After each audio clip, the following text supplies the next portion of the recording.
आज का ये एपिसोड शुरू करने से पहले एक छोटी सी बात। क्या आप भी अपना पॉडकास्ट बनाने की सोच रहे हैं? तो एंकर ट्राई कीजिए। ये पॉडकास्ट बनाने का सबसे आसान तरीका है। नंबर एक, ये फ्री है। नंबर दो, इसमें कई सारे ऐसे टूल्स हैं जो आपको अपने फोन और कंप्यूटर पर रिकॉर्ड और एडिट करने की फैसिलिटी देते हैं। नंबर तीन, आप अपने पॉडकास्ट को डिस्ट्रीब्यूट भी कर सकते हैं, जिससे इसे स्पॉटिफाई और दूसरे प्लेटफॉर्म पर सुना जा सके। तो डाउनलोड कीजिए फ्री एंकर ऐप या विजिट कीजिए anchor.fm पर अपना पॉडकास्ट स्टार्ट करने के लिए। ये तो थी एक छोटी सी जानकारी, और अब शुरू करते हैं एपिसोड का सिलसिला। तो आज के एपिसोड में लीजिए सुनिए रविंद्रनाथ टैगोर के लिखे उपन्यास गोरा के चौथे भाग को मेरी यानी समीर गोस्वामी की आवाज में। गोरा के घर से निकलकर अपने घर को लौटते समय विनय वर्षा ऋतु की संध्या में जब कीचड़ से बच बचकर धीरे धीरे रास्ते में जा रहा था, तब पिछले दिन की गोरा और आनंदमयी के बीच हुई बातें उसके हृदय में एक हलचल सी मचा रही थीं। समाज अगर इस जमाने के प्रकट और गुप्त आघात से आत्मरक्षा करके चलना चाहे तो छुआछूत और खाने पीने के बारे में उसे विशेष रूप से सावधान होना होगा। इस मत को विनय ने गोरा के मुख से सुनकर बहुत ही सहज में ग्रहण कर लिया था। इसी मत को लेकर उसने विरुद्ध लोगों के साथ तीखे भाव से अनेक बार बहस भी की है, किंतु आज जो गोरा ने उसे आनंदमयी के घर में खाने से रोका, उससे उसके हृदय को कड़ी चोट पहुंची।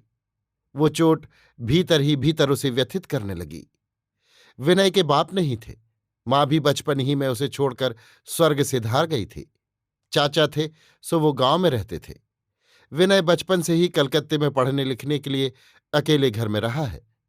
गोरा के साथ मित्रता होने से जिस दिन विनय ने आनंदमयी को देखा, उसी दिन से उसने उनको अपनी सगी मां की जगह समझ लिया।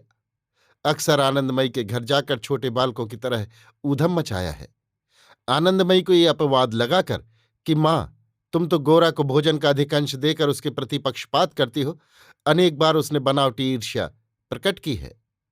विनय को अच्छी तरह मालूम था कि वो अगर 2-4 दिन नहीं जाता तो आनंदमयी कितना उत्कंठित हो उठती हैं। उसको पास बिठाकर खिलाने की प्रत्याशा से वो अक्सर उन लोगों की बातचीत खत्म करके उठने की प्रतीक्षा उत्सुकता के साथ किया करती हैं। वही विनय सामाजिक घृणा के कारण आनंदमयी की दालान में जाकर भोजन नहीं करेगा, इसे क्या आनंदमयी सह सकती हैं, या विनय ही से ये सहा जाएगा?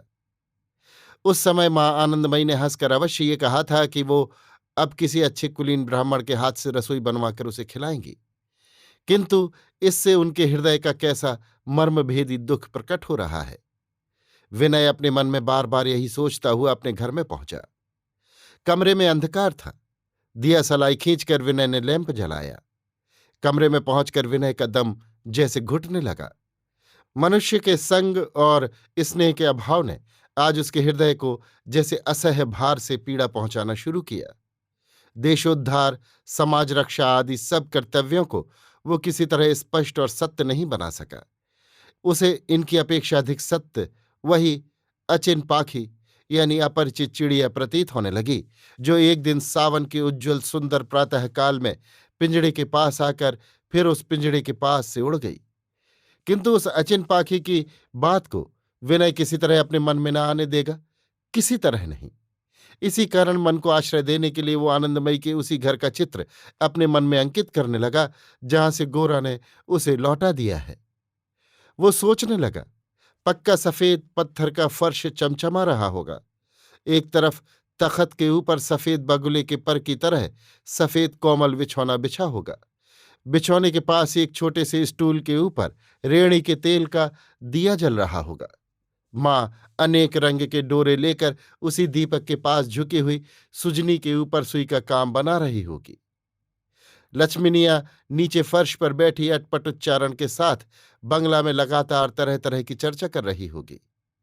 मां उनमें की अधिकांश बातों पर ध्यान ही नहीं देती होगी। मां को जब मन में कोई कष्ट होता है तब वो कोई न कोई शिल्प का काम लेकर बैठ जाती है।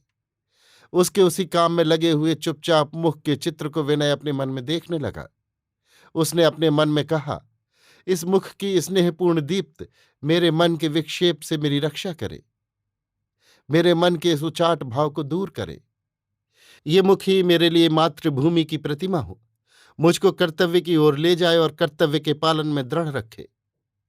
उसने मन ही मन एक बार आनंदमयी को मां कहकर पुकारा और कहा कि मैं इस बात को किसी भी शास्त्र के प्रमाण से स्वीकार नहीं कर सकता कि तुम्हारा दिया हुआ भोजन मेरे लिए अमृत नहीं है।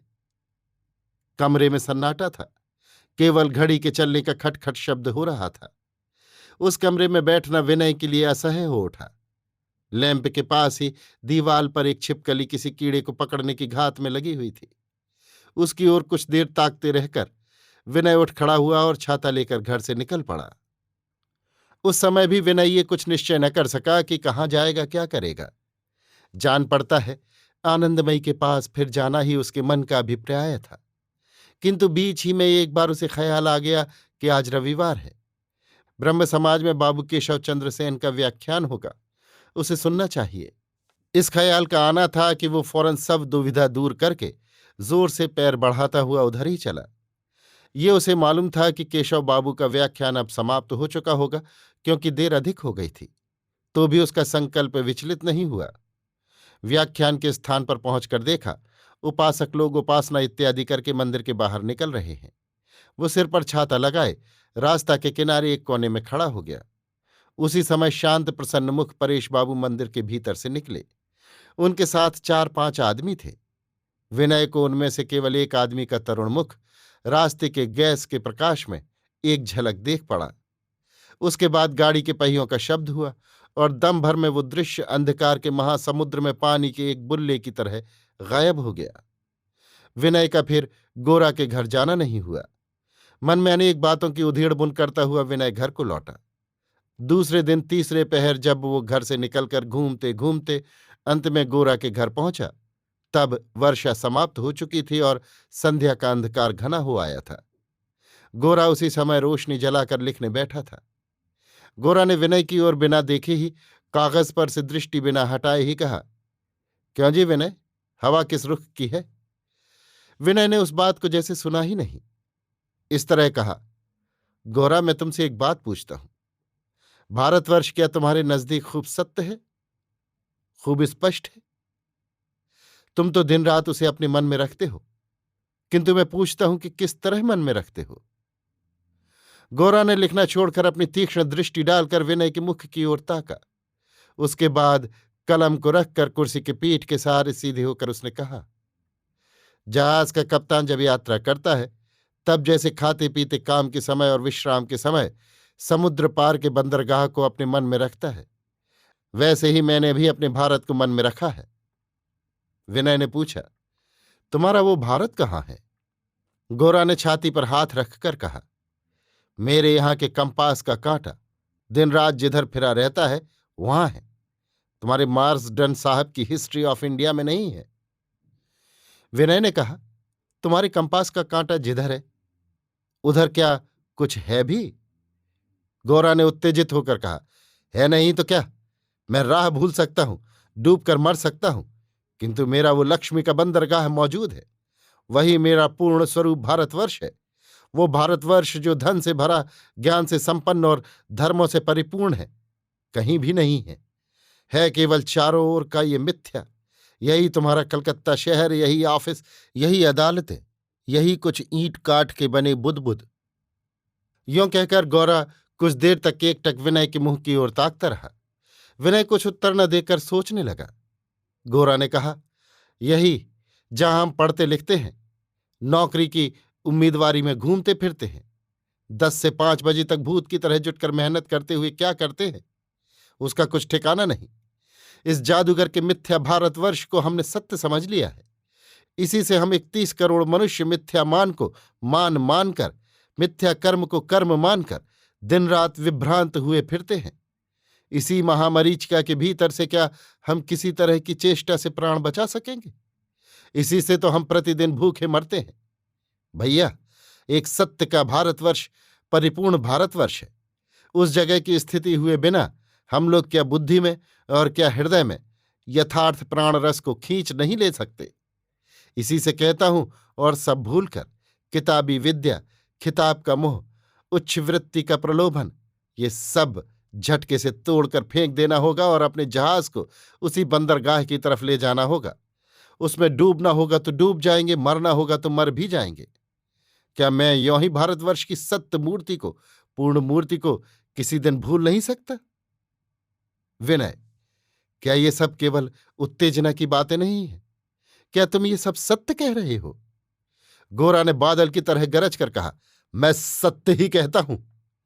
विनय, अच्छा, जो लोग तुम्हारी तरह नहीं देख पाते?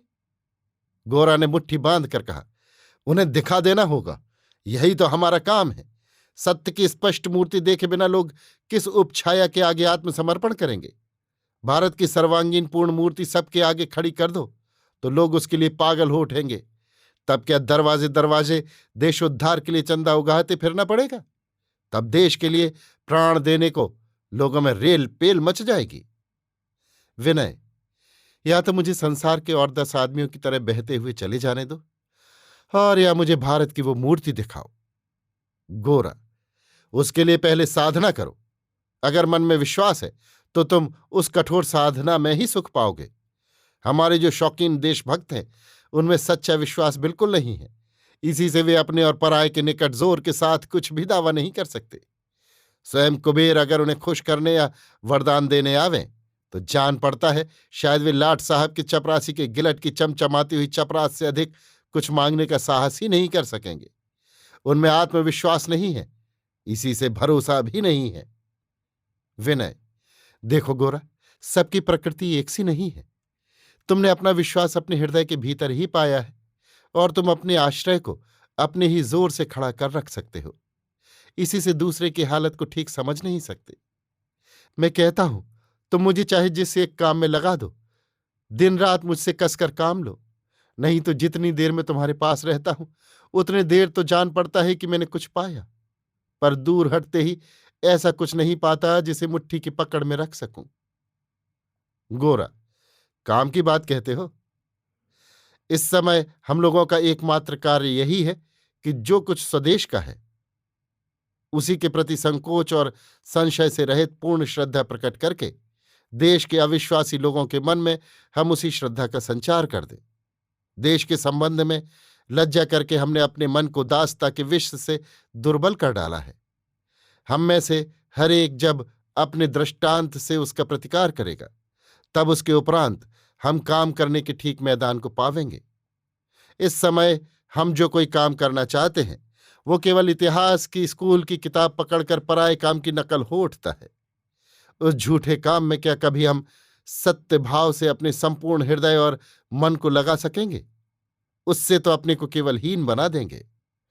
इसी समय एक हुक्का हाथ में लिए महेम बाबू ने मृत्युमंद गति और आलस भाव से आकर उस कमरे में प्रवेश किया।